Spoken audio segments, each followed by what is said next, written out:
Assalomu alaykum kanalimiz obunachilari. Xo'p, bugun biz Telegramda ikki bosqichli tekshiruvni o'rnatishni o'rganamiz. Buning uchun biz Telegramga kiramiz. Xo'p, nastroyka bo'limiga o'tamiz. Bu yerda xavfsizlik bo'limiga kirganimizda mana облачный parol.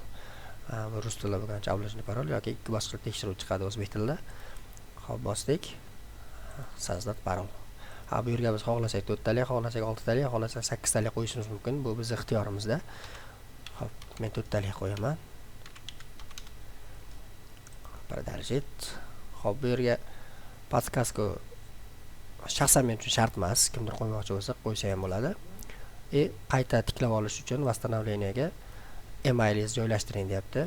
Xo'p, men esda qolarli parol qo'ydim. Shuning uchun menga shart emas. Lekin kimdir esdan chiqarib qo'yadigan bo'lsa, email kiritib qo'ysa, shu emailda tiklash jarayonida emailga kod boradi. Buni bemalol email orqali tiklasa bo'ladi. Xo'p, biz email qilamiz. Xo'p, tekshirish uchun mana bizga SMS keldi. Xo'p, identifikatsiya bizni ogohlantiryapti. E'tiboringiz uchun rahmat.